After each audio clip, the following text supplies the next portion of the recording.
I'm gonna need some help for this stone. I have stared at it for so long that it's kind of lost all purpose and meaning to me. So hopefully some of your fresh eyes can help me out. How are we, ladies and gentlemen? Now, I've helped a person that wants to remain a little bit private. I've helped them with a couple carvings on the channel in the past, and they've just sent me another one. So let's crack it open and see what we've got. Classic, wrapped up in the tissues.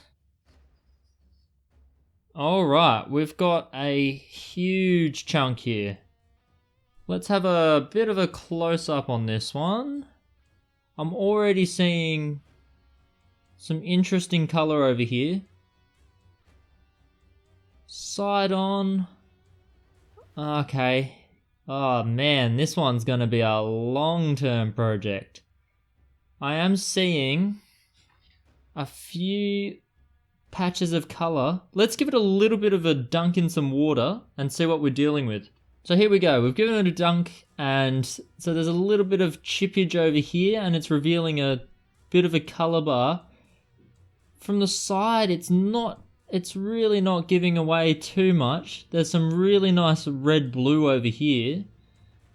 A little bit of red here. It looks like the potch gets quite dark inside the guts of it. It's a huge chunk of seam opal.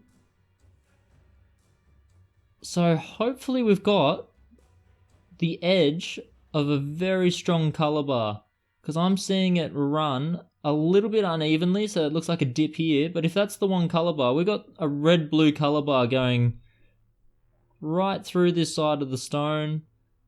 There's patches of darkness in the potch. We could be onto something here. I'm just not seeing a lot on this side. So with most seam opal, the basic strategy is, there's the colour bar over there again, meeting up over here. The basic strategy is to run around the edge until you hit the colour bar. So in some parts we've already exposed it, but over here I'll be grinding it back. And we're just going to get a bit of a gauge on it. Doesn't look like there's a lot up here. That's probably going to be the back. Especially because this is revealed up here. We're going to just hit the edges until we find a clear colour bar, and then we're just going to take it back at the top. Now this is borderline too large for the rotary tool side of things, or the flex shaft, because this is quite hard. I'm looking at it thinking it's lightning ridge material, and this person is typically lightning ridge material based. So a huge chunk of lightning ridge. This will take quite some time to carve through with the sintered burrs, but we will get through it, and I'll show you how to tackle a large stone, I guess, and hopefully it's just red-blue across the entire surface like we're getting hints of. You can see here, I'm worried about this cutting a bar in half, but who knows, could just cut under that and then get a beautiful picture stone. But there's signs of goodness in here, and we're going to try to extract it out, so let's get into it, I guess. Alright, 80 grit sintered diamond. I've texted the areas that I really have identified as being absolute rubbish, and I really need to cut away at it. And you notice here that I'm chipping the hell out of this stone. And that's okay, because I know I've got to take off a lot of material, and I'm actually purposely treating it quite aggressively at this point in time. But flashing forward to after removing all that texture, you can see here, it's looking okay. It's very uneven, but that's alright at this stage. And I'm just being a bit more careful now, because you can start seeing hints of colour kind of popping through.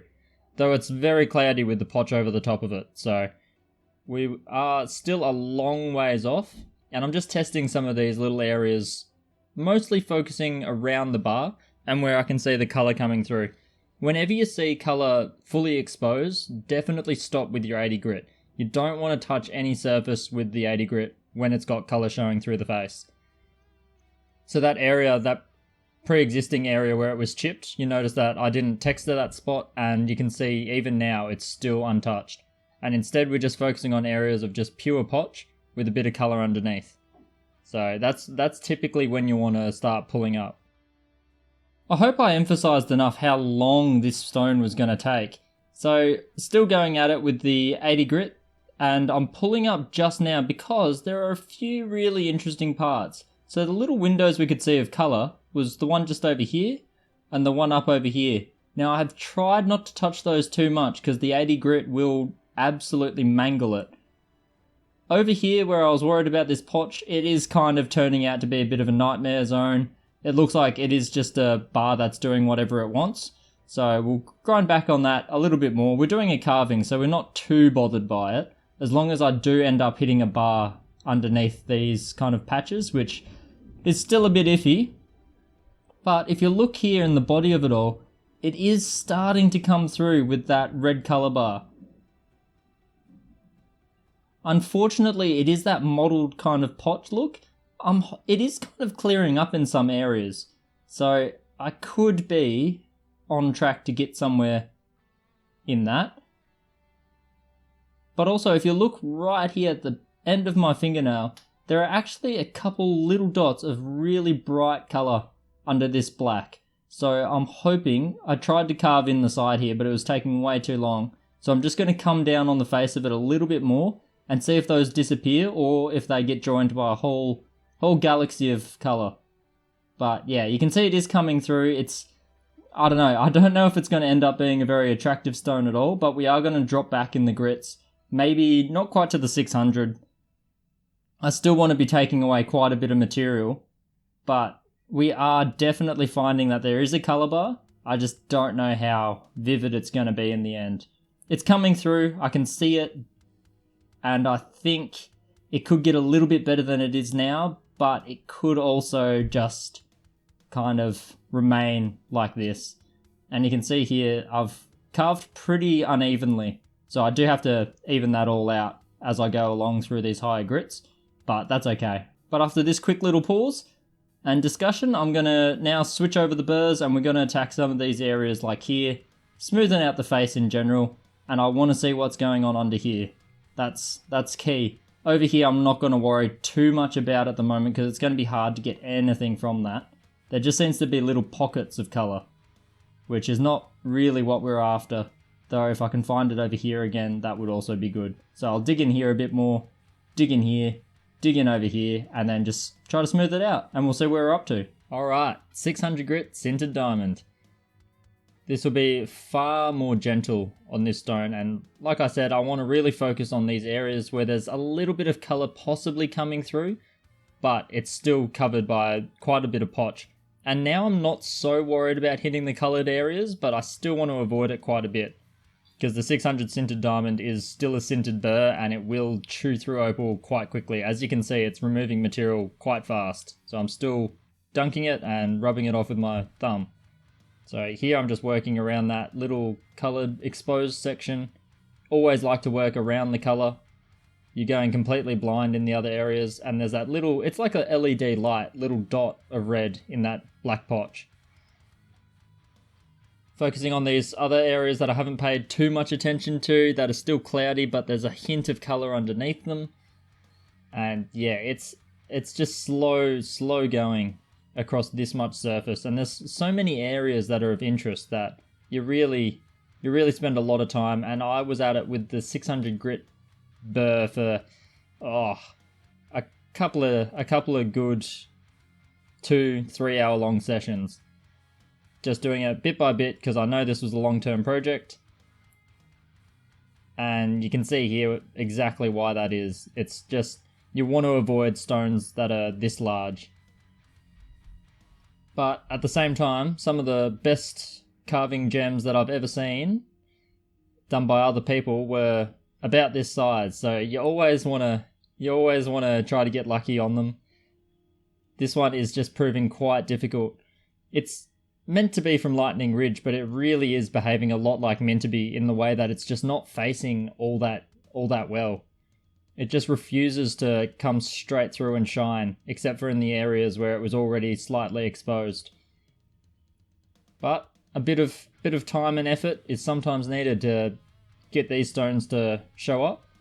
And right now, this one is getting a little bit better. You can see that dark potch over the surface is getting a little bit clearer now. So as soon as this was clearing up, I had a bit more hope. This stone honestly just had me hook, line and sinker. Every time I was about to put it down, I thought, nah, there's an area there where it's starting to show some potential again. and then I just dive into it, and next thing you know, you've spent another 30 minutes on it. So it's just a matter of me not knowing when to give up. And I'd already sunk so much time into this stone that I really didn't want to put it down. Which is a good thing, because there is quite a bit of colour that comes out in the end. And here you can see that I'm doing a little method that I call trenching, and it's just cutting a little groove in to test to see if the colour bar ever comes back to the surface, and how undulating I'll have to treat it to be able to get down to it. And this entire area over here is just not fun to work on. It's so many mixed colour bars on lots of different levels that makes it really hard, and I think it does detract a lot from the stone. So flashing forwards just a little bit, I show here that it is clearing up, but there's still a lot of inclusions in the face. And now you see that I'm doing much wider sweeps, and that's because I'm just trying to smoothen out the face a little bit to make life a bit easier later on. But at this point, I've got no idea where I'm going to go with this stone. I'm just testing a few extra areas now, but yeah. I'm going to need some help for this stone. I have stared at it for so long that it's kind of lost all purpose and meaning to me. So hopefully some of your fresh eyes can help me out. I have now got to the stage where the 600 has revealed the colour bar. There's still a few inclusions here and there, which ideally I can get rid of, but it's just taking a really long time. Some of them may actually be too deep, these little black ones here, because it does clear up, but I'm wondering whether these ones will, because they seem pretty dark. Now, when you're carving a huge stone like this, and you don't want to carve all the way in to check out the edges, I've developed this method where if you look here, I've called this trenching. I probably need a better term for it. But basically what I'm doing is I'm using my burr to just carve really deep around a defined patch of colour and seeing if it continues any further. In this case, it either really dips down hard, or this is actually a separate two bars here. So in this stone in general, what we've got is a nice little section over here, which I did this trenching because you could actually just slice that off and probably cab that. That's actually a really nice, pretty chunky piece with a bit of red. From a more sharp angle, it's a bit more green. For some reason, the camera doesn't really pick it up that well. It really focuses on that red, but there is more green in there. And then this section, all through here, is this red, blue, green at a sharp angle. And yeah, I don't know if it goes right under here. This area over here might even meet up to it if I can carve it all off. So that's something that I'll have to talk to with the stone owner. Maybe this section here just goes and we run the risk of finding nothing, but I see a little speck of colour over here, so there is a chance that it goes underneath this. Or we just play with this colour bar over here. There's a small colour bar running underneath as well. Anyway, that's that for this stone for now. I'm sure it'll be back. I just don't know exactly what I'm going to do with it. Like I said, I've spent way too long on this. This has been months in the making, just in the background while working on other things as well. And of course, while I had COVID, I didn't work on this one. But yeah, it's just, I've spent too much time looking at it that I need a fresh perspective on it. So if you guys have any opinions at all, just let me know. I really just want to know what you guys think about this area here. This one here I can't really do much with, though slicing it's a good option. And I don't know, maybe you guys think that's also a good option. And then it's really this center piece in the guts here. I can keep trying to hunt these little black spots out of it. And also I could chase this bar underneath here, but that will mean removing this because I could probably slice it, but I'd be slicing through some of the best color in this weird end anyway. So I don't know, it's just all around a tough one. And I think I'm just too invested to make any sane decisions on this one now. All I can do is just keep carving away, but it's been very many hours already. So let me know what you guys think in the comments, and I will take it all on board and talk to the owner of the stone and see if they've got any ideas as well. Or if they like anyone's idea that they read in the comments, because I'm sure they'll check out the video very soon.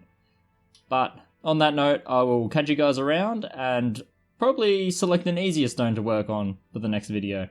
So, see you guys.